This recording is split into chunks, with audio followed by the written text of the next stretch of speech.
del 2014 a la fecha. Fue presidente de la Sociedad Mexicana Matemática del 2010 al 2012, jefe del Departamento de Matemáticas del CIMBESTAB del 2003 al 2011, es miembro del Sistema Nacional de Investigadores, miembro regular de la Academia Mexicana de Ciencias, es autor de más de 40 publicaciones por más de 450 citas académicas a su trabajo y de un libro, algunas de estas publicaciones en las revistas de más prestigio internacional en su área. Bienvenido, doctor Hitler. Muchísimas gracias. Como siempre es un placer visitarlos aquí. En el último año nos hemos visto ya varias veces por distintos motivos, pero siempre es un gusto regresar. Hoy les quiero platicar sobre Abacus, pero va a haber un sesgo medio extraño en la plática, porque hay cosas que quiero enfatizar que luego no discutimos. Pues déjenme comenzar. Lo primero que voy a hacer es pasarles un pequeño video, porque es muy difícil. Ay, se movió esto, ¿verdad? ¿Cómo me regresó? ¿Aquí? ¿Puedes poner el micrófono? Abacus, el laboratorio de matemática aplicada y cómputo de alto rendimiento del CIMBESTAB, es la primera fase para la conformación de la nueva unidad del CIMBESTAB en el Estado de México, que junto a las 9 unidades del CIMBESTAB cuenta con más de 650 investigadores que producen aproximadamente 1.200 artículos al año. El CIMBESTAB cuenta con más de 2.650 estudiantes inscritos en sus 37 departamentos y 64 programas de posgrado. El CIMBESTAB ha aparecido recientemente en el lugar 109 del mundo y la primera de México entre las instituciones de mayor excelencia académica a nivel mundial. Estamos frente a un edificio escultórico y emblemático, diseñado a partir de la variación de una obra escultórica del artista plástico Sebastián, inspirada en un concepto matemático que conjunta esencia geométrica, superficies curvas, simetría y arte, donde se ha hecho realidad un proyecto que incluyó la instalación de la supercomputadora con mayor poder de cómputo en México y una de las mayores en Latinoamérica, denominada Abacus 1. Cuando adquirimos la supercomputadora Abacus 1 a principio del año 2015, después, en junio del mismo año, aparecimos en el lugar 255 de las supercomputadoras más importantes del mundo. La supercomputadora Abacus 1 está hecha exactamente con el mismo diseño y tecnología que la famosa supercomputadora Pleiades que se encuentra en la NASA. Su capacidad de cómputo es arriba de 430 teraflops, lo que es equivalente a tener 25,000 laptops trabajando conjunta y simultáneamente. La comunicación entre sus diferentes procesadores es a una velocidad tal que podemos transmitir 13 DVDs en un parpadeo.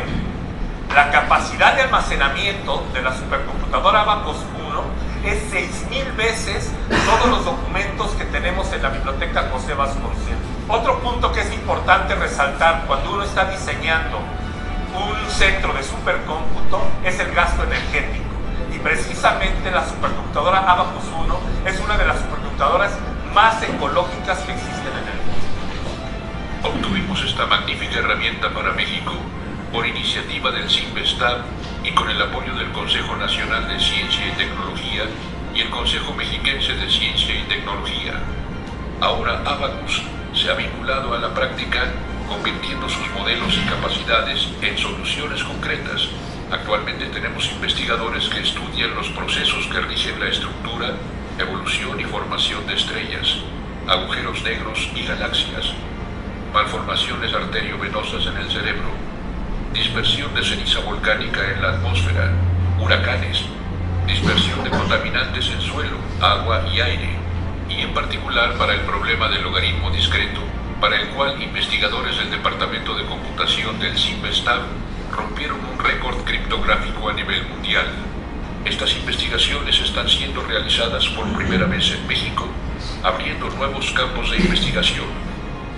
Como ejemplo de proyectos astrofísicos, tenemos el entender cómo a partir del medio interestelar son formadas las estrellas y los planetas, fenómenos de acreción a agujeros negros y el desarrollo de una base de datos con 70.000 modelos de atmósferas de estrellas masivas, constituyendo un avance científico y tecnológico a nivel mundial.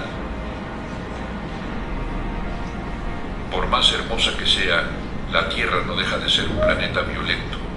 Los fenómenos naturales llegan a ser fatales dependiendo de diferentes circunstancias. Abacus está desarrollando un sistema de evaluación de impacto de la ceniza volcánica sobre el tráfico aéreo en tiempo real en aeropuertos de México. El programa acopla resultados de modelos numéricos de dispersión de ceniza con datos de tráfico aéreo y es aplicado a la evaluación del impacto que la ceniza volcánica emitida por los principales volcanes activos ubicados cerca de aeropuertos importantes tiene sobre la aviación civil. Un ejemplo más, el proyecto mexicano de hemodinámica cerebral de Abacus. ¿Por qué estudiar el flujo de la sangre en el cerebro y en qué podemos ayudar a neurocirujanos en el entendimiento y tratamiento de sus pacientes? Abacus está desarrollando modelos de arterias de pacientes del Instituto Nacional de Neurología y Neurocirugía Manuel Velasco Suárez y del Hospital Regional de Alta Especialidad de Ixtapaluca. ¿Qué se pretende conseguir a través de estos modelos numéricos precisos? Ayudar a neurocirujanos en el entendimiento y tratamiento de pacientes, en particular con malformaciones arteriovenosas o MAVS. Hemorragias asociadas a MAVS pueden tener desenlaces devastadores en los pacientes.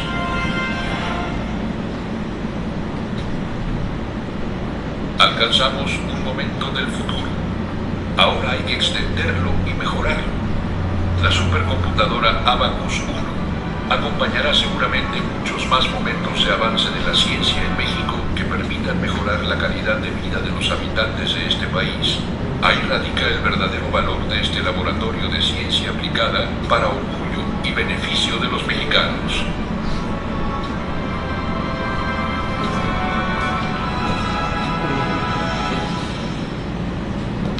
Bueno, para mí era importante podérselos mostrar porque si les trato de platicar lo que es el edificio, sería un poco difícil, y una de las ventajas que tenemos aquí es que logramos que se viera por un dron más o menos la idea del edificio, que para nosotros era importante porque realmente es un señalamiento de que lo que estamos haciendo en México, la ciencia, supercómputo y demás, pues es un mensaje, ¿no? O sea, esto tiene una importancia social que va más allá de los investigadores que estamos involucrados.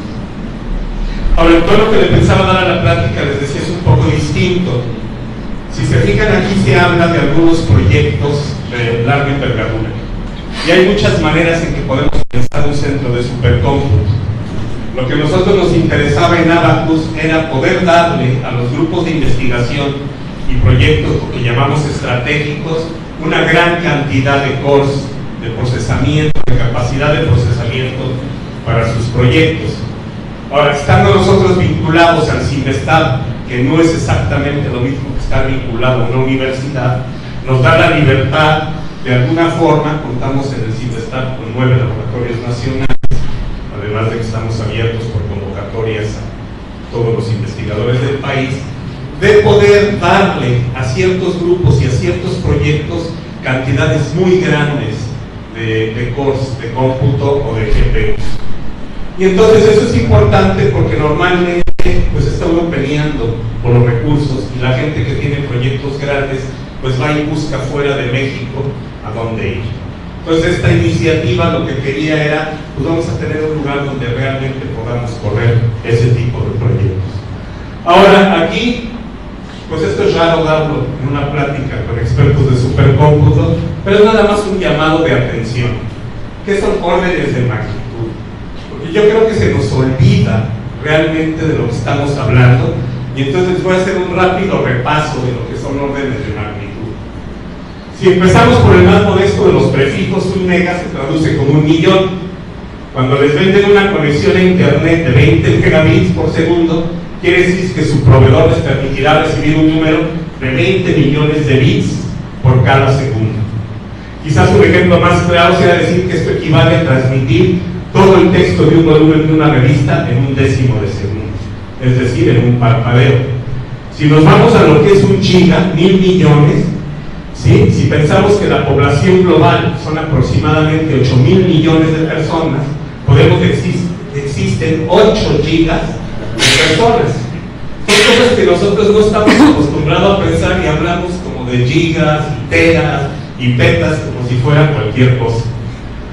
Un teléfono celular no nos sorprendemos cuando nos indica que puede almacenar 16 gigas y que no reflexionemos que esto quiere decir que el celular puede almacenar 16.000 billones de datos, que es el doble que toda la población mundial. Si seguimos con lo que significa un tera, en notación científica 10 a la 12, esta cantidad es tan grande que decir que es astronómica es preciso. De hecho, el número de estrellas que contiene la galaxia de Andrómeda justamente es un tera. Otro ejemplo, contabilizar todo el dinero físico en billetes y monedas de todos los países del mundo. Se estima que esta cantidad equivale a unos 5 teras de dólares. Si nos vamos a peta, un décimo de un tera es el número total de células en el cuerpo humano. Hay un peta de conexiones sinápticas en el cerebro humano. Un peta de estrellas equivaldría a decir que tenemos tantas como 10.000 veces el total de estrellas de la Vía Láctea. Se estima que el número total de hormigas en la Tierra está entre 1 a 10 petas. Y por último, si hablamos de un hexa, 10 a la 18, ¿sí? Esta cantidad es tan grande que excede más de doble el total de segundos que se estima tiene de edad del universo. Si consideráramos todos los insectos que habitan nuestro planeta, hay alrededor de unos 10 hexas de ellos. Ahora, ¿por qué se los estoy diciendo? Porque nosotros nos sorprendemos cuando nos hablan, por ejemplo, los astrónomos, que aquí tenemos varios representantes, de lo que se hace con los telescopios, o las cosas que se han hecho en medicina, las tecnologías. Pero rara vez pensamos la maravilla ingenieril que implica el haber construido estas supercomputadoras.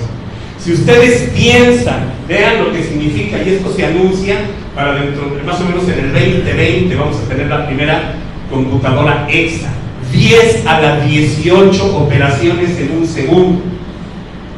¿Sí? Si ustedes tratan de pensar lo que eso significa y lo que ha hecho el ser humano para construir ese tipo de tecnología, es sinceramente asombroso. Nos damos cuenta y hablamos de que hacemos muchos cálculos, pero lo que no pensamos es en todos los genios que están detrás, que están haciendo que esto sea posible. O sea, realmente quiero, y por eso es importante para mí que reflexionemos sobre números.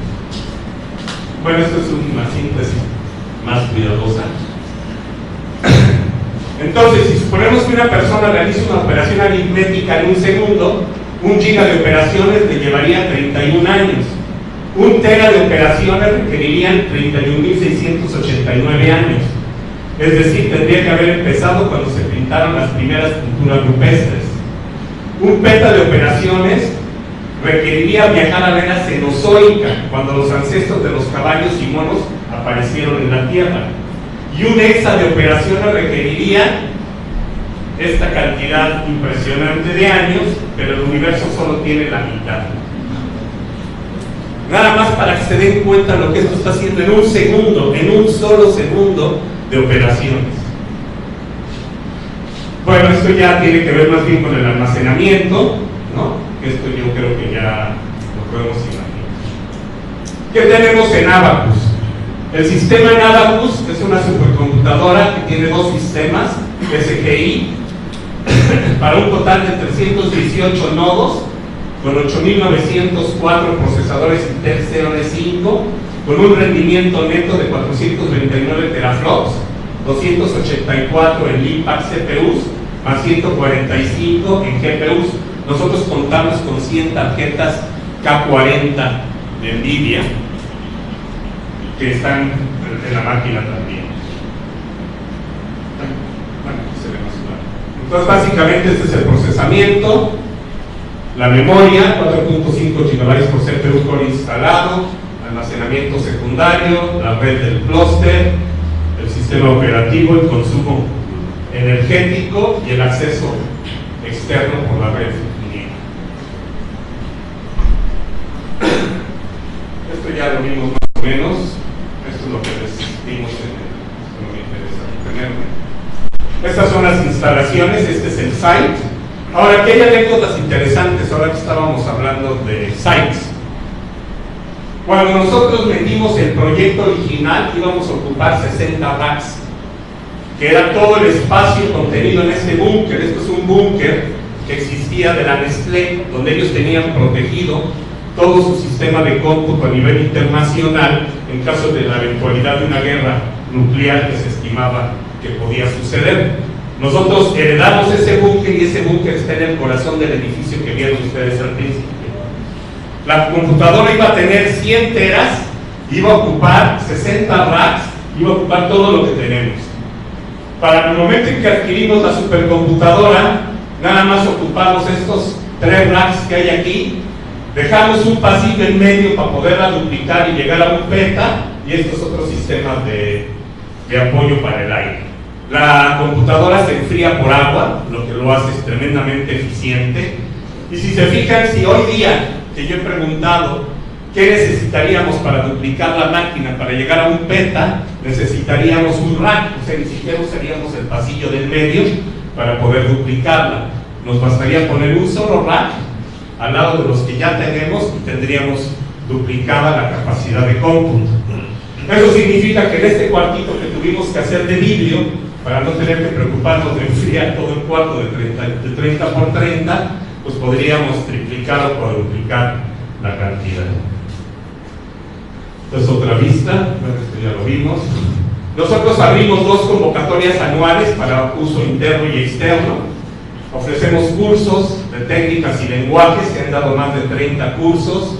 Hemos organizado varios congresos y talleres nacionales y estamos vinculados a varios centros como el Barcelona Supercomputing Center y a otros centros alemanes y americanos. Más o menos, para dar datos, eso yo casi nunca lo pongo, pero nada más cuando tengamos comparación, estoy de acuerdo en la práctica anterior que nos dieron. Nosotros hemos publicado en este tiempo, que más o menos salimos al mismo tiempo, son del orden de 65 a 70 publicaciones indexadas. Básicamente tenemos del orden de 240 usuarios en promedio, pero nosotros sí tenemos una salvedad. Cuando llega un proyecto que consideramos de alto impacto, y automáticamente le abrimos una ventana muy grande en la máquina y le damos prioridad para que ellos puedan correr. Entonces eso lo que hace es que el sistema de colas es muy sofisticado para reacomodar los trabajos que son más pequeños.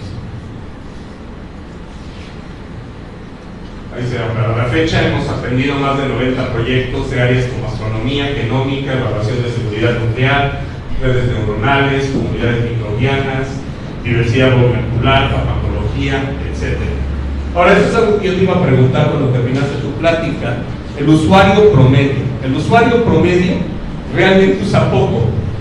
O sea, si no son los físicos, que cierto tipo de físico podría usar toda, ¿no? Los astrofísicos o los químicos, en general el usuario promedio es una persona que utiliza poco cores, o sea, está satisfecho con 200, 250.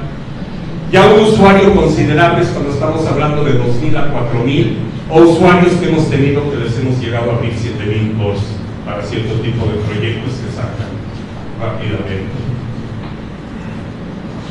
Bueno, esto ya no me voy a meter, pero aquí va a ser la misma discusión. ¿Qué significa supercómputo?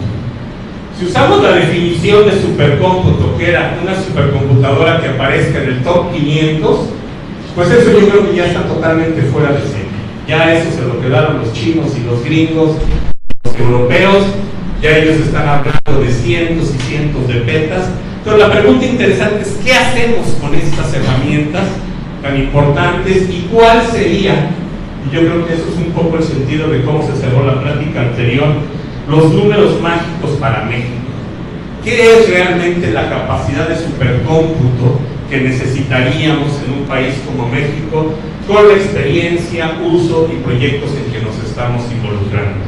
Y yo creo que vamos a llegar todos a que centros como Abacus, posiblemente, pues si se queda en un PETA, estará aportando su granito de arena. Está esta iniciativa del CENER, que hablan de 30 PETAs. Posiblemente Salud quiera abrir en algún momento un centro de supercómputo, también de muchos PETAs. Pero lo que es cierto es que a día de hoy no tenemos una política nacional de hacia dónde queremos crecer el supercómputo. Y yo creo que estamos cometiendo el peor error posible que puede cometer este país. Nos urge, si no nos queremos quedar en una brecha que se está haciendo inmensa con respecto a todo lo que es la incorporación del deep learning, inteligencia artificial, capacidad de cómputo y simulación numérica importante, muy lejos de los estándares que deberíamos de tener. Pero lo más grave es que necesitamos formar gente. Los que están sentados aquí necesitamos una masa crítica a todos los niveles, desde científicos, programadores, ingenieros, que realmente sepan utilizar este tipo de herramientas y sirvan como correas de transmisión para que cada vez le demos más uso.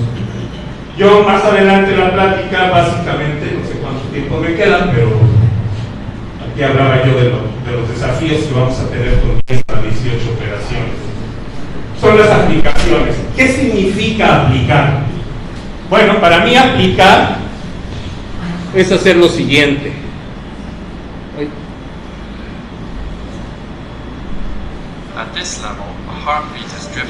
Eso no es tan importante, voy a hablar yo. Básicamente, yo cuando inicié hace muchos años, cuando la mayoría de ustedes no habían nacido, me fui a estudiar precisamente modelos del corazón.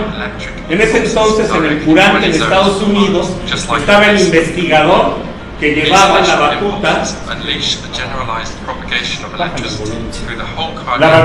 sobre investigaciones del corazón. Quiero un modelo super burdo. Aquí lo que quiero que vean ustedes es, aquí estamos ya modelando el corazón fibra por fibra del músculo. O sea, ustedes pueden ver la corriente eléctrica aplicada y ver qué va a suceder sobre cada fibra de este corazón. Pues nosotros cuando estábamos estudiando allá, pues era realmente casi una bomba como la que encontramos en los excusados. Una cosa así muy fuerte de metal que básicamente arrojaba sangre. El entendimiento de poder llegar a ver cada una de las fibras que componen este órgano maravilloso nos lleva realmente a dar técnicas quirúrgicas, tratamientos cardíacos. Vean ustedes cómo responde. Y a partir de ahí se han creado los nuevos modelos artificiales de corazón. Lo mismo sucede cuando estudiamos el aparato respiratorio. Si me ayudaras con las... no sé si se ve. ¿Ahí? Si nosotros somos capaces de modelar y entender lo que significa el sistema respiratorio a detalle, podemos realmente empezar a entender cuáles son los tratamientos y las cosas que tenemos que estudiar a fondo si queremos. Hay una tendencia que no es mentira, y ahorita si me da tiempo les voy a mostrar lo que estamos haciendo nosotros, de tratamiento personalizado para enfermedades cerebrales que tienen que ver con deformaciones arteriovenosas en los pacientes en el Instituto de Neurocirugía y Neurociencias. Pero esto es para que se den cuenta cuando decimos que el supercómputo es el tercer pilar de la investigación y la innovación. Antes teníamos la teoría, la experimentación, pero es gracias al supercómputo, a la simulación numérica, a la modelación matemática, a este nivel, que podemos realmente entender. Con la máquina de 10 a la 18 vamos a tener el primer cerebro humano totalmente modelado hasta el último detalle. Así como les enseñé el corazón, vamos a tener el equivalente del cerebro. ¿Saben ustedes lo que eso va a implicar en términos del conocimiento del ser humano sobre el cuerpo humano, sobre lo que significa el pensamiento, las enfermedades mentales, la evolución, etcétera? Esto es a lo que nos referimos. Esto es donde está realmente el futuro, pero no lo debemos de ver como el futuro. Esto está aquí mañana. Y nosotros tenemos que estar ahí, lo tenemos que alcanzar. Tenemos que lograr que el LNS realmente no nomás diga consolidado, sino palomeado y consolidado para que se pueda hacer este tipo de investigación mañana. Que Abacus, con los esfuerzos que haga, sea lo mismo, que la gente que está en San Luis, que la gente que está en Chiapas tenga oportunidad realmente de incorporarse a este nivel de investigación. No que estemos importando siempre lo que pasa afuera, sino que realmente seamos nosotros los líderes. Este es el proyecto que les estoy diciendo. ¿Cuánto tiempo me queda? Nomás para ver. Ok. Entonces déjenme regresar un momentito, nomás para que vean. No les quiero dar una clase de medicina, pero sí les quiero mostrar la importancia que tiene que nos metamos a entender este tipo de cosas. El sistema circulatorio es muy sencillo, básicamente es un sistema de plomería en nuestro cuerpo. Tiene una parte, un corazón, está bombeando, y luego tenemos todo tipo de tubos, arterias y venas, que lo que hacen es circular y llevar esa sangre y esos productos a las células del cuerpo. Pero resulta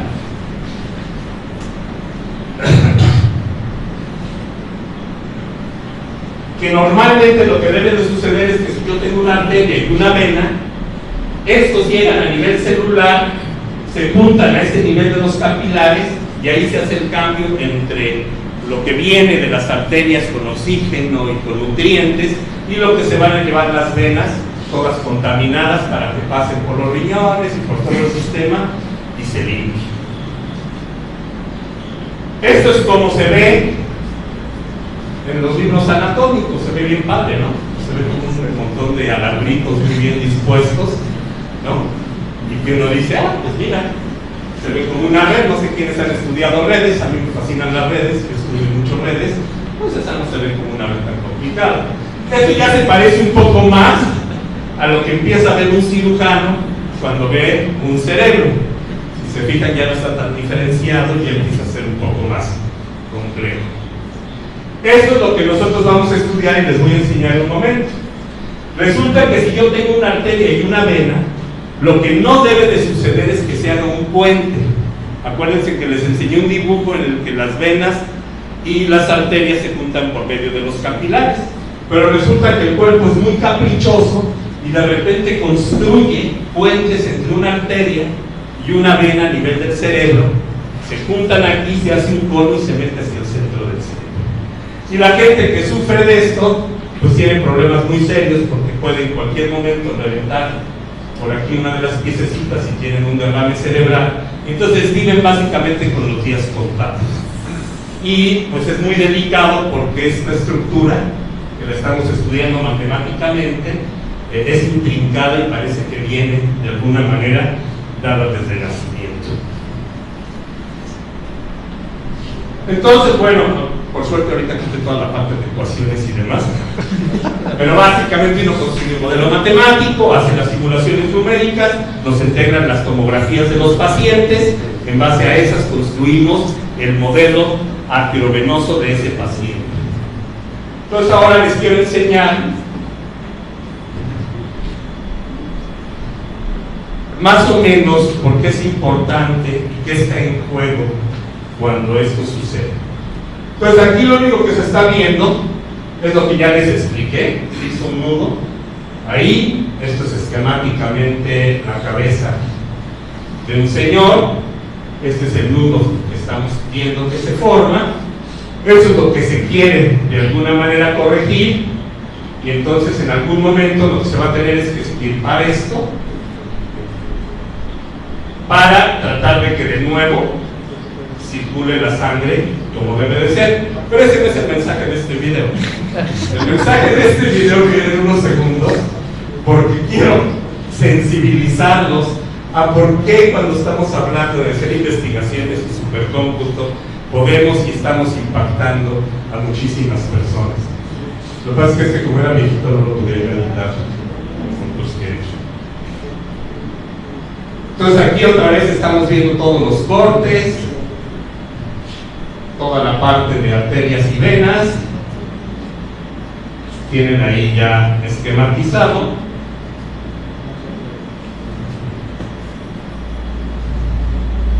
Y esto es lo que quería que vieran. Esto es lo que realmente ve un cirujano. Ahora, si se fijan de los modelitos y yo les estaba enseñando a esto, hay una tremenda diferencia.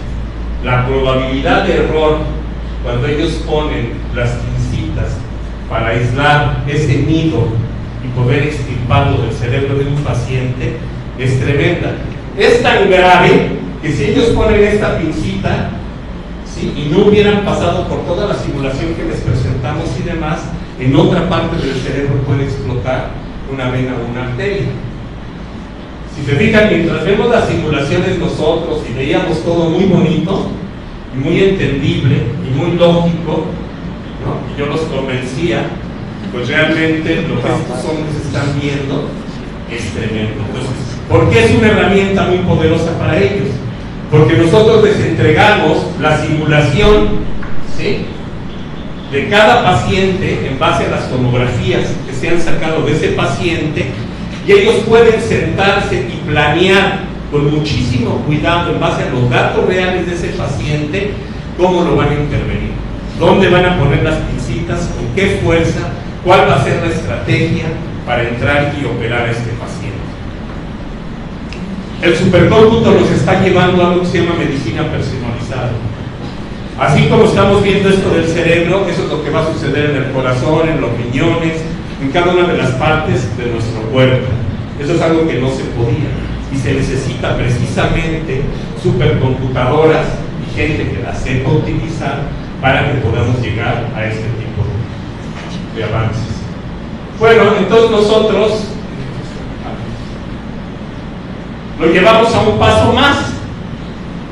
Esto es, bueno, básicamente cómo se ve el árbol de arterias y el árbol de venas. Este es un modelito en el cual mostramos, pero ya lo habían visto antes, ¿no? Tenemos que ver cómo va a fluir, son ecuaciones muy complicadas, todo el sistema de tuberías del cerebro, y entonces tenemos que empalmar todo el sistema matemático para que realmente nos diga cuál va a ser el flujo sanguíneo en ese paciente. Pero aquí viene lo más divertido, y esto ha sucedido en el último año y medio y me da mucho gusto poderlo platicar. Yo no sé quiénes de ustedes saben lo que es un stent. Un stent es básicamente un pedazo de alambre como este, ¿sí?, es como un resorte que se hace de un material muy especial para que el cuerpo no lo rechace, y a la gente que se infarta se lo ponen precisamente en la arteria infartada para que se recupere, y de alguna manera, como si se fijan es como un tubo, permite que se abra esa vena o esa arteria y vuelva a fluir la sangre. Entonces nos ocurrió junto con unos médicos qué pasaba si metíamos stents pero en un aneurisma. Un aneurisma es una bolita que se forma, se hace un globito porque el tejido de la arteria se debilita y se forma un globito como este. Y entonces lo que decíamos es, carambas, eso también es muy delicado. Hay muchísima gente que muere en operaciones por aneurisma y no hay muchas técnicas para ayudarlos. Entonces lo que decíamos es, ¿qué tal si en la bolita, en la pared, te metemos un stent? Y entonces que la sangre llegue, pegue en el stent y se desvíe y ya no entre en el saquito. Al dejar de entrar en el saquito la sangre, se va secando, se va regresando hasta que se seca y desaparece. Y entonces, en lugar de meternos en la cabeza de una persona, ¿no?, podríamos hacer. Pues bueno, ese fue el primer paso. Y entonces, no sé si aquí empezamos a estudiar precisamente cómo se comportaban los vectores de presión. Este es el aneurisma, que es el que está aquí. No sé si le puedes tocar, por favor. Y entonces empezamos a hacer todo el análisis de cómo se comportan las presiones en los aneurismas. Y eso era la primera fase, y luego cuando está el stent y cuando no está el stent. No sé si ese es el video, nada más es foto. Entonces aquí comparábamos qué pasaba si metemos un stent, ¿sí?, este es el aneurisma, y qué pasaba cuando no estaba el stent. Aquí vemos las velocidades. Otra vez, el caso del aneurisma con el stent y sin el stent. Pero entonces surge una pregunta que nos lleva a la frontera, que resulta que a nadie se le había ocurrido. ¿Qué pasa? Nosotros agarramos una tecnología que existe, un stent, que ya les enseñé, que es este resortito, muy bonito, que se lo ponen a uno cuando tiene un infarto. Ya se nos ocurrió, no a nosotros, sino a los médicos, que son gente muy preparada junto con nosotros, que le podríamos enseñar lo que pasaba si lo poníamos para desviar la sangre en un aneurisma. Pero pregunta, y ya es tecnológica, y ya necesitamos ingenieros físicos y demás. ¿Por qué no diseñamos stents específicos para cada paciente, ¿sí? Y con la forma de su aneurisma? O sea, podemos modificar totalmente la ingeniería de un stent normal y ya nosotros dar el diseño. Igual es una placa, ya no tiene que ser un tubo, igual son otro tipo de materiales y otra la forma para poder realmente revertirlo. Y como eso lo podemos aplicar a muchísimas otras enfermedades que surgen en el sistema, ¿sí?, arteriovenoso del cerebro. Entonces nuestro objetivo es entender cuál es el mecanismo que permite la remodelación del flujo sanguíneo por un stent para ser capaces de diseñar nuevos stents para diferentes patologías. Bueno, eso es la parte médica, ¿no? Pero pues en Abacus hay muchos proyectos estratégicos que hemos considerado importantes. Uno de los importantes ha sido precisamente aquí, evaluación del riesgo de inundación por falla de una presa en La Esperanza, Hidalgo. Entonces nos dieron todos los datos, resulta que era una zona con muchos peligros cuando las presas eran capaces de pasar sobre el agua que debería de guardar, y entonces se estudió precisamente cuál sería la zona afectada por el agua en el caso de que la presa se viera rebasada. Luego estudiamos qué significa simulación de olas mediante GPUs, cuál es el efecto de las olas en embarcaciones y en muelles, el impacto de una ola en un muelle. Pero esto nos va a llevar a algo más importante todavía. Se supone que estamos basando toda nuestra economía en la explotación del petróleo y que lo que vamos a hacer es instaurar nuevas plataformas en el Golfo de México.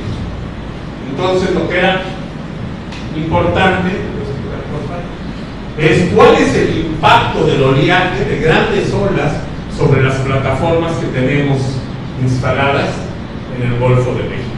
Y entonces estos estudios lo que están haciendo es, como estamos buscando petróleo cada vez a profundidades mayores, pues hay un reto otra vez ingenieril muy fuerte con respecto a cómo deben de estar hechas estas plataformas, la resistencia de sus materiales, su vida útil, su tamaño, su capacidad y demás. Lo mismo hemos estado estudiando dispersión de contaminantes en aire, suelo y agua. Entonces lo que hemos estado haciendo es en distintas zonas del Valle de México estudiar cómo se dispersa según el terreno los distintos contaminantes que dañan la parte de los acuíferos en el Valle de México. Y este es uno de los que le hablé. Este es para mí uno de los más bonitos porque involucra a más de 30 personas. Están metidas aquí aerolíneas, más o menos 4 agencias del gobierno, 5 instituciones académicas. Este es un volcán que explotó en Islandia.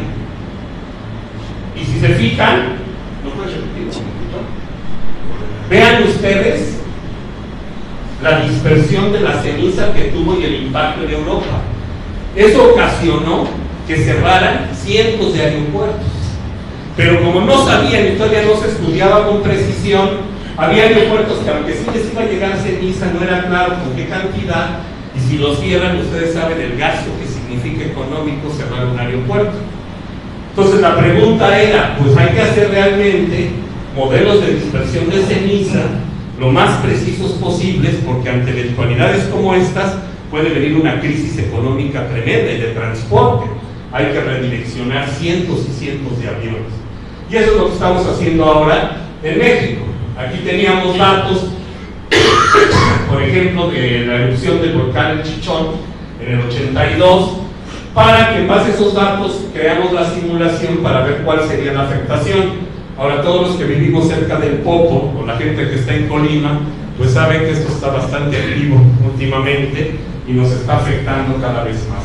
Entonces, en base a la simulación numérica y estos mapas de riesgo, podemos más o menos calcular y generar los mapas para poder rerutear en tiempo real los aviones, porque el problema es que a uno le dicen, mira, pues el Popo parece que hay vientos y ahí viene sobre el aeropuerto. ¿Y ahora qué hago con todos los aviones que iban a despegar y los que iban a aterrizar? Los tengo que mandar unos a Puebla, tal vez Puebla también está demasiado cerca para esta dispersión, los tenemos que agarrar y subir por arriba de la nube de ceniza, los tenemos que rerutear a Toluca. O sea, hay un problema muy serio con muchísimas implicaciones, tanto de vida como económicas, alrededor de este problema, y es un gran reto. Entonces, bueno, ahí tenemos todo un análisis sobre los sistemas de alerta temprana para el impacto, y lo que hemos estado desarrollando es un software con una interfaz para que en tiempo real, a partir de los datos y pronósticos que tenemos del impacto de la ceniza, se pueda dar un reruteo de los aviones y los planes de vuelo. También, pues, tenemos a nuestros vecinos del INI, y con ellos trabajamos mucho. Abacus está exactamente enfrente del Instituto Nacional de Investigadores Nucleares, y ellos son usuarios constantes de las instalaciones, y precisamente uno de sus problemas es la simulación numérica de la aerodinámica del enfriamiento de un reactor nuclear. Aquí es otra cosa interesante que tiene que ver con simulación numérica a microescala de un campo de petróleo. Nos han buscado mucho la gente de Pemex, y lo que a ellos les interesa es, si inyectamos agua, por ejemplo, algún tipo de fluido, cómo extraemos en un medio fracturado ese petróleo. Entonces aquí lo que se ve es qué sucede cuando estamos inyectando el agua, y la idea es que toda la parte que sería el aceite más pesado lo podríamos ir sacando de este yacimiento fracturado. Ahora, mucho de esto no se les puede mostrar a ustedes los datos reales del yacimiento del Pemex, porque eso es sumamente confidencial, pero sí podemos mostrar como parcialmente lo que ha ido sucediendo en el análisis de estos yacimientos fracturados. Este es otro ejemplo de dispersión en un medio poroso, que son problemas muy complejos, porque entender la dinámica y la simulación de los fluidos es realmente compleja, y esto requiere la resolución de cientos y cientos de miles de ecuaciones. Este es muy bonito, es la simulación a macroescala de 3 fluidos en un yacimiento simplificado. Fíjense ustedes la dinámica que van a tomar entre estos 3 fluidos. Son 3 fluidos con diferente porosidad que van a empezar a interactuar, y precisamente en este caso se nota un comportamiento bastante caótico, ¿no? Donde pues sucede lo que nos imaginaríamos dependiendo de la densidad, y esto es más o menos lo que sucede cuando estamos revolviendo fluidos en yacimientos. Entonces, si uno no tiene y no entiende claramente ese tipo de fenómenos, pues es muy difícil hacer predicciones. Y vean cómo cambia si lo hacemos, ¿sí?, en un medio fracturado, donde hemos metido estos como tubitos. Vean cómo se organizan los fluidos de una manera mucho más organizada. Hay un orden que no está presente en el caso anterior. Y ese tipo de cosas nos pueden ayudar precisamente a la planificación de la explotación de un yacimiento. ¿Se dan cuenta qué estructurado está? No pasó para nada el fenómeno que vimos en la anterior. Y para terminar,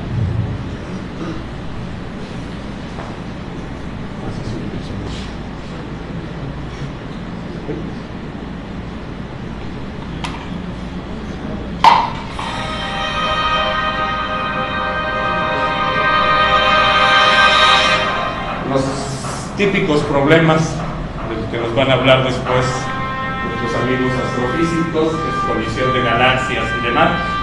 Estos son los usuarios más típicos y más demandantes que tenemos en los centros de supercómputo. Les puse un poco de música, porque ya estamos tan acostumbrados a que la máquina se pase horas y horas y horas y semanas resolviéndoles que bueno, pues la raya entre la ciencia ficción, lo que ellos imaginan y el universo en el que vivimos es muy sutil. Muchas gracias.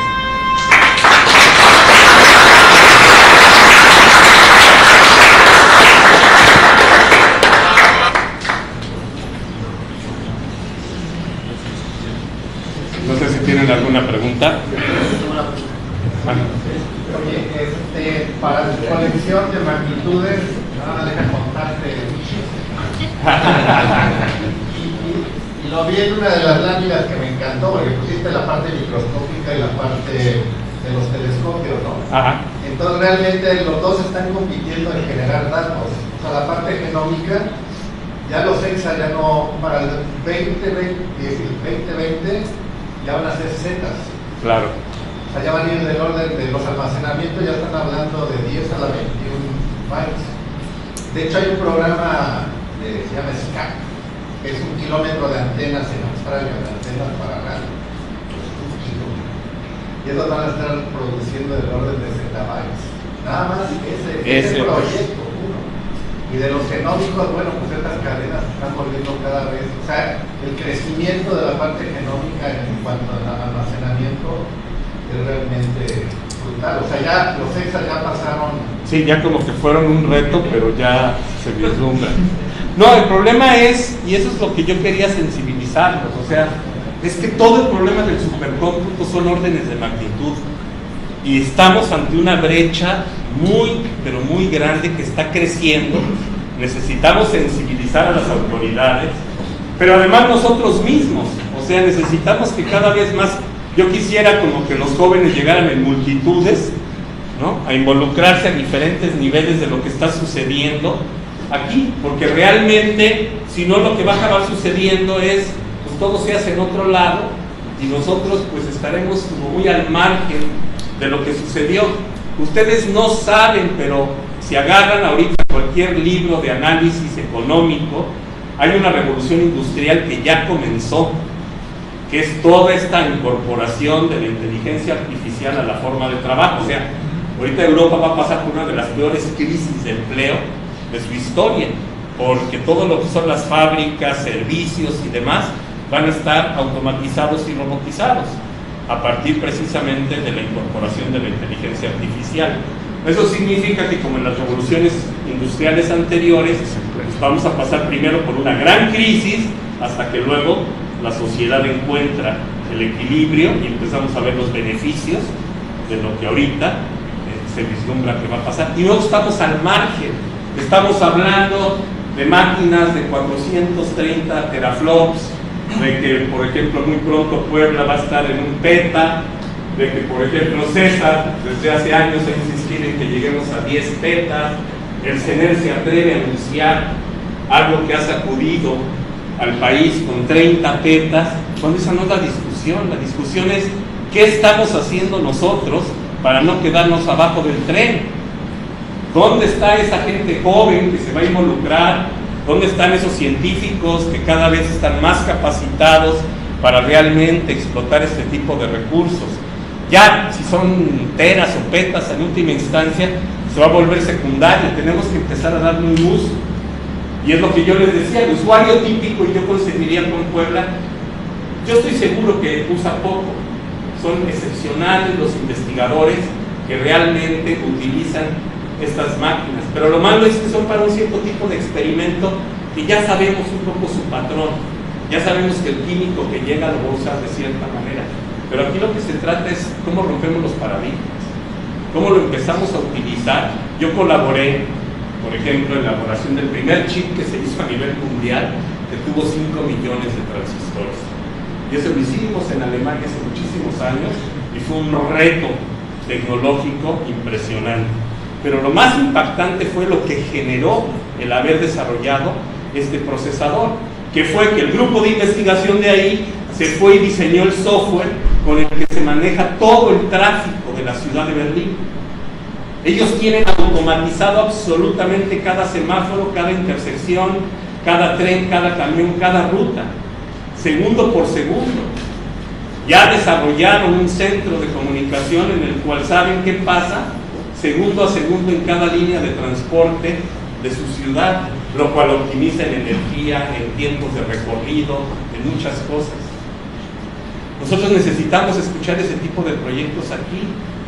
Nosotros cuando fuimos a hablar con los del metro, pues era decepcionante que nos decían, no, nosotros tomamos las decisiones en la pantalla. Vemos que en esta estación está llegando un montón de gente que no va a alcanzar, y entonces por teléfono llamamos a que manden otros 2 vagones de una estación que está no sé dónde.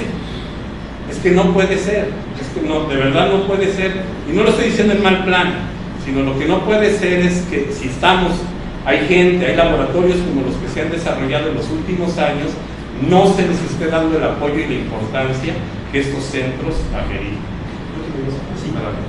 Sí, también un poco, soy de Barma. Yo quisiera saber cómo se hizo para definir la capacidad que tenía que tener el agua. Es decir, cuáles fueron los criterios que se tomó en cuenta para definir esa estructura que ustedes tienen. Bueno, de hecho, está bien tu pregunta, porque nosotros teníamos la oportunidad de haber metido una máquina de un peta, pero en ese momento el grupo de gente que estábamos discutiendo considerábamos que no se justificaba. O sea que necesitábamos primero generar suficiente capacidad de cómputo en el cual viéramos que los investigadores y la gente que estaba interesada realmente utilizaba el equipo. Ahorita, por ejemplo, algo que a mí me tranquiliza mucho es que nuestra máquina siempre está a toda la capacidad y podríamos tener el triple, ¿sí? Y si le quisiéramos dar entrada a los usuarios que hay actualmente, nos chuparíamos el triple. Cosa que yo consideraba muy irresponsable en esa primera etapa, porque no teníamos el dato duro de que eso, sabíamos más o menos lo que usan los astrofísicos, los genéticos, los químicos, y eso nos daba más o menos estos parámetros, que es la experiencia que tiene Puebla. Estoy seguro que dicen lo mismo. Dicen, ahora nosotros, con la capacidad que tenemos, estamos rebasados, pero hay que pasar por una curva en que los usuarios realmente ya se sienten cómodos con la tecnología, ya no hay que estar haciendo. Nosotros hicimos más de 30 talleres para que la gente aprendiera a programar, para que la gente supiera realmente cómo interaccionar. Hay la gente que ya lo hace, pero esos son los pocos. Aquí la idea es, a ver, los gringos, los chinos, los japoneses y demás están enseñando paralelismo en primaria. En primaria. Ya dijeron que el paradigma es paralelizar. Y eso es un curso desde la primaria. Nosotros todavía creo que apenas empieza a haber cursos a nivel del diplomado, el SIG y otros lugares donde estamos dando materias donde se enseña cómo programar en paralelo. Y eso ha sido un pleito, ni siquiera ha sido una constancia, hay que pelear en cada universidad para que se abran ese tipo de cursos. Lo que aquí nos enseñaron hace rato de que tienen un diplomado, eso es oro molido, porque ese es el semillero para que una universidad del rango de Puebla realmente tenga un impacto nacional, si es que no regional. Nosotros hemos intentado lo mismo con un cuerpo de materias a nivel del CIMBESTAP, y yo he propuesto en varios foros juntemos todo eso y formemos un cuerpo de materias que se puedan ofertar como optativas en los distintos programas académicos de todo el país, en lugar de cada quien empezar a construir ese repertorio de materias. Pero sí, el análisis fue ese. Si hoy me preguntaras qué necesito, yo sí te podría decir que con un petaflop y medio estaríamos apenas ahorita cubriendo la demanda que tenemos. Pero en ese entonces para mí era como, tú no puedes hacer ese tipo de tecnología y tener la parada. Eso es lo primero que yo aprendí cuando fuimos al Barcelona Supercomputing Center.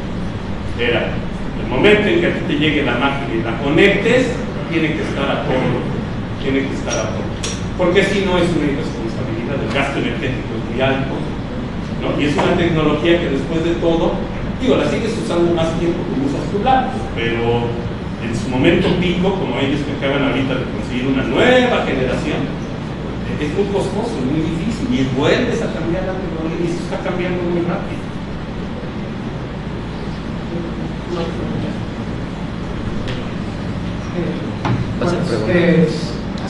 Cuando se llega a estas capacidades ya bastante grandes y que se tienen muchos proyectos de investigación en un solo supercomputador, por ejemplo el de astrofísica que necesita cierta cantidad de cores y los químicos que necesitan una cantidad quizás menor de cores, ¿cómo gestionan la asignación entonces de a distintos proyectos? Okay. Bueno, nosotros somos muy particulares y sui generis, porque te vuelvo a insistir en que la prioridad para Abacus, ¿sí?, la evaluación primaria es el impacto del proyecto. Entonces, aunque tú puedes ser una persona que va a hacer química y sabemos que tienes una demanda de tanto, si entra un proyecto, por ejemplo uno de reforestación para el Estado de México, que considerábamos muy prioritario por su impacto, entonces balanceamos, ponderamos. Normalmente pues hay muchos sistemas diferentes de cola que ponderan, ¿no? Y puedes estar haciendo un movimiento. Pero para nosotros, aparte de ese tipo de software muy clásico, tenemos una ponderación por comités, que lo que hacen es, si llega de repente algo, tratamos de reprogramar todo lo demás para poderle abrir. O sea, lo que no queríamos nosotros es darte la excusa de siempre, de que no, estás loco, ¿cómo te voy a dar 3.000, 4.000 cores si tengo aquí 100, 200 proyectos? Y lo que hemos descubierto es, para suerte nuestra, que el cálculo que ellos tenían sobre lo que les iba a tomar correr, lo que ellos querían correr, se ha reducido impresionante. O sea, nos decían, es que yo creo que voy a tardar un mes y medio, y en semana y media estaba fuera su trabajo. Entonces, esa es la otra cosa que es importante de las tecnologías. O sea, si tú quieres que la gente entienda y optimiza bien el recurso, puedes hacer que los tiempos de uso sean mucho más cortos de lo que estimabas. Ahora ya somos mucho más agresivos en términos de cuánto va a usar el usuario la máquina, ¿no? Antes nos dábamos cuenta de cómo había que ganar experiencia, ¿no? Un equipo muy fino que resulta que era mucho más eficiente de lo que hicimos. ¿Qué pasa? No, en este contexto, ¿cómo trabajas con los usuarios? Cuando quieres que, como para asignar los recursos, cuando tú los quieres asignar de recursos sobre demanda, ¿cómo trabajas con los usuarios para que te puedan dar buenas estimativas del tiempo requerido? Porque eso te permite realmente decir a nosotros, mira, ahorita tenemos un proyecto prioritario, sabemos que se va a tardar 2 o 3 semanas y no se va a tardar 3 meses. Y tampoco quieres parar el sistema por 2 meses cuando el trabajo está 2 semanas. No, claro. Bueno, no, lo que ha pasado es un poco lo que estaban platicando en Puebla. Resulta que tu primera generación es una generación en la que vas aprendiendo, porque ellos tienen un estimado. Nosotros todavía no hemos corrido, que hacen pruebas primero, y entonces decíamos, bueno, parece que todo va bien, si escala correctamente, se van a llevar una sorpresa, pero todavía era especulación. Ya después de la primera ronda, los usuarios se han vuelto permanentes, ya es muy fina la estimación, ya realmente sabemos. Es más bien, esa crisis entra cuando te cae un proyecto totalmente nuevo y diferente. Por ejemplo, que no hemos tenido experiencia, pero es mucho de experiencia. O sea, tú no puedes llevar esto a... O sea, tenemos muchas formas de calcular y formas de estimar y ponderar. Pero en el fondo, desde mi perspectiva, es hasta dónde quieres darle prioridad a la importancia. Y eso no lo decido yo, lo decide un cuerpo académico, ¿sí?, que de hecho es un cuerpo colegiado internacional, donde les pedimos que realicen la propuesta, se consideran que está bien, va a ser exitosa, si está todo bien planteado, si los cálculos que nos están dando son correctos. Sobre eso calificamos. Y a los demás, que ya son usuarios que han venido bastante tiempo con nosotros, pues se les castiga un poco, pero no es tan notorio. O sea, si tú lo sabes hacer bien, encuentras ventanas en las cuales les puedes dejar entrar con un uso bastante grande. ¿Cuál es el nombre del sistema de software que utilizan para las escuelas? ¿Perdón? Para las escuelas, ¿cuál es el software que utilizan? Hay mucho.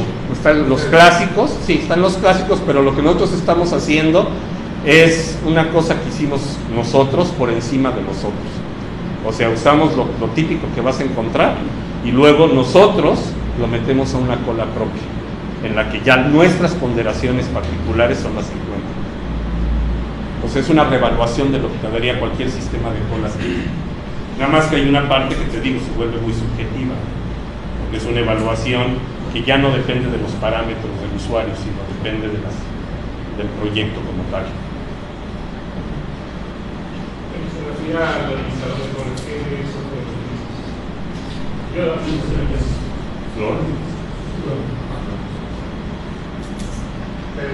creo que aquí, como pura conclusión, bueno, no como pura conclusión, es que la administración del equipo de supercómputo es importantísima. No haces una buena distribución y más cuando tienes proyectos. Hay unos que necesitan más memoria y pocos procesadores, hay unos que necesitan muchos procesadores y no tanta memoria. Entonces, en este tipo de equipos, ¿cómo balanceas las cosas? ¿No? ¿Cómo tomas la decisión para...? Pero es que yo vuelvo a insistir que los equipos de supercómputo tienen que tener un propósito. O sea, a ver, yo decía, hay una gran diferencia entre administrar un equipo de supercómputo para la UNAM, ¿sí?, que para la UAM, que para Puebla, que para el CIMBESTAB, o sea, el IPICIL. Tenemos y estamos enfrentando situaciones y demandas muy diferentes. Por eso yo decía, no es lo mismo tener tu centro de supercómputo como parte de una universidad, con una serie de compromisos que tienes que cumplir a la universidad y a los investigadores de esa universidad, con las restricciones que eso te impone, a tener. Y yo creo que lo que necesitamos es precisamente una política de crecimiento para, por ejemplo, ese ejemplo que pones, que es como muy polémico lo que está sucediendo con lo del CENER. Bueno, yo creo que si a mí me preguntaran, ¿es importante que haya un centro de supercómputo para energía en este país? Yo diría que sí. Ahora, como lo quieren hacer es otro asunto, pero de que se necesitaría un centro de supercómputo para energía, yo creo que sí. Y así como tienen en los otros países dedicados, los japoneses acaban de construir una máquina de 127 petas exclusivamente para inteligencia artificial.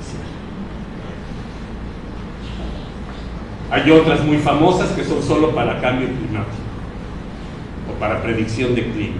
Entonces creo que sí lo necesitamos. El problema es que no debe de ser como de que pues brotan como hongos sin que sepamos, sin coordinarnos. Por ejemplo, yo les decía, ¿y por qué no pasan primero por una etapa en la que esa gente que quieren formar pase por los laboratorios que ya de alguna manera tenemos experiencia, podemos formar gente con ustedes, podemos correr las primeras etapas de muchos de esos proyectos en lo que se ve realmente la capacidad? ¿Por qué 30 petaflops y no 50 o 5? ¿Cómo me justificas, como me preguntaban aquí hace un momento, pues 30? O sea, ¿qué va a pasar si construimos un elefante blanco con 30 petaflops que no se usa? Nosotros hemos trabajado directamente con la gente en Coatzacoalcos y los usuarios reales de Pemex. Ellos no están usando del orden de 30 petas. Entonces, ¿cómo lo justificas? ¿Cómo debemos de crecer? Y estoy seguro que, por ejemplo, cuando intervenga César, él le ha dado muchas vueltas, debe tener claro por qué está hablando de 10 y qué se imagina con esos 10. Pero puede ser 10 para mañana, pero si nos esperamos 3 años, pues va a andar en 20. ¿O qué? ¿O no necesitamos? O sea, ¿nos podemos quedar como estamos? Yo creo que estamos cometiendo un error como país muy serio en la política científica con respecto a supercómputos. No le están dando la importancia, y lo peor de todo es que todos los que estamos aquí deberíamos realmente de insistir en que hay que formar la gente y hay que llevar esto porque somos los únicos que nos estamos dando cuenta de lo que pasa y no hemos logrado pasar el mensaje, no lo quieren entender. Las empresas no quieren invertir. Debería de haber empresas invirtiendo en supercómputos aquí, no debería de ser simplemente una labor de los centros de investigación. ¿Por qué no hay empresas comprando equipos, invirtiendo y ofertando y haciendo investigación? ¿Por qué no le entran? Por ejemplo, algo de lo que, nosotros hacíamos un análisis en cuanto a por qué la medicina es tan costosa a los mexicanos. Me refiero a la medicina especializada. Y en una ocasión platicaba con un cardiólogo, pediatra intensivista, me decía, bueno, es que a nosotros, aparte que nos cuesta la carrera, nos cuesta los equipos, el software que utilizamos. Y a mí me llamó la atención lo que presentó sobre los simuladores. Es Si estos programas que ellos adquieren, los adquieren de manera de extranjeros, son muy caros. Pero si ustedes tienen la capacidad de hacer esos simuladores y venderlos a un costo mucho más accesible, probablemente hasta los costos de estos médicos especialistas fueran más accesibles. Porque lo que presentó en estos videos, hoy día un cateterismo anda en el orden de los 250,000 pesos y lo hacen en un tiempo promedio de 1 hora. Entonces, no, y yo lo daba como un ejemplo de que ve cómo puedes pasar de investigación básica a irte a hacer un producto, o sea, conseguir unos empresarios y decirle, oye, aquí hay un nicho de oportunidad. Hay un nicho de oportunidad porque, bueno, pues se ocurrió que se podría hacer esto, es un problema tecnológico, de ingeniería, tenemos a los médicos, tenemos la supercomputadora, podríamos hacer todos los diseños y crear un producto que se pudiera hasta exportar. Por supuesto. Eso es a lo que voy, pero pues, tienes que hacer las cosas aquí. Esta gente, estos médicos en particular, todo lo que corrían de sus investigaciones anteriores las corrían en Italia. Tenían sus cuentas abiertas en Italia y ahí se conectaban y sacaban los datos que querían. ¿Sabes el tiempo que perdían, el recurso que pagaban para utilizar la computadora en Italia, cuando ahora nos tienen a la vuelta y nos podemos ver en cualquier momento levantando el teléfono? ¿Saben qué? Nos reunimos el viernes porque acabamos de descubrir esto, está muy interesante. O sea, ese es un poco por lo que lo pongo, la excusa, ¿no? Yo quisiera aprovecharlo del tema de la capacitación para que invitara a la escuela de febrero que va a ser en Nápoles. Ay, pero creo que se cerró. ¿Ya se cerró? Sí, por eso creo que me quedé ahorita. Es que como les decía, en Abacus tenemos, precisamente ahorita hay un curso con la gente de NVIDIA y de IBM y de Intel en Abacus, y hubo gente de todo el país. Lástima que tuvimos que cerrarlo en 70, tuvimos más de 300 solicitudes, y tenemos en febrero un curso que estamos organizando con el BTC, con el ICTP, que va a ser 2 semanas, las últimas 2 de febrero, que es un curso que además creo que alguien ya lo tomó y lo recomendaba mucho. Básicamente es que esta parte, la parte del laboratorio, la parte de capacitación, lo que estamos intentando es invitarlos a ustedes a que se integren, a que logremos esta formación de recursos humanos, y nos hemos aliado con las diferentes instituciones para lograr estas capacitaciones. El curso de febrero es un curso que se otorgó en Italia, es patrocinado por un centro de la UNESCO, el ICPT, que es el centro italiano que hacía referencia. Ese curso tuve la oportunidad de tomarlo el año pasado, pero la gran pelea fue traer ese curso a México, y solo a través de la unión de varias instituciones como el ICPT, como ustedes, logramos traer ese curso.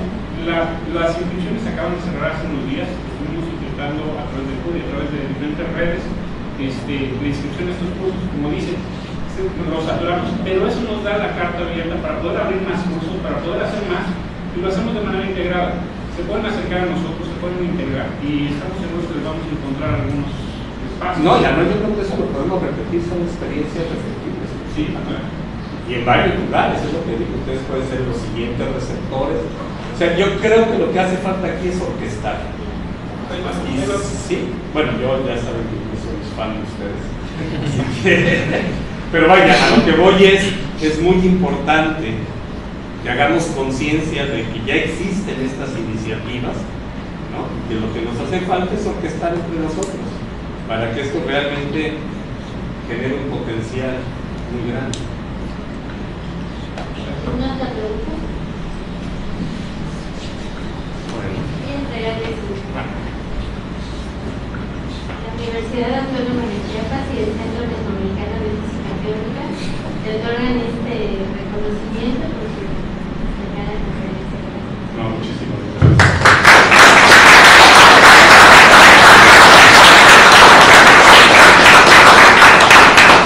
Un aviso para todos, la comida ya está lista, todos están invitados. En el pasillo van a encontrar el comedor, por favor acompáñenos a comer. Durante la comida vamos a tener unas listas para los talleres. Hoy inician 2 talleres, el de Python, para HPC que imparte Intel y el de Linux. Uno va a ser aquí, en la Facultad de Física, y el otro va a ser en el área de sistemas computacionales y va a haber transporte. Entonces ahorita todos están invitados a comer, ahí nos organizamos para los talleres. Y la transportación de final del taller, solo vamos a ofrecer la transportación a los que se queden al taller que va a ser acá en la facultad, porque ya la noche aquí ya está muy alejado de toda la ciudad. A los que van a tomar el taller en sistemas computacionales, pues es una zona muy bien comunicada en la que ya se pueden desplazar tanto al hotel como a sus hogares. A nuestros conferencistas sí los vamos a llevar a ustedes después de la comida. Se quedó.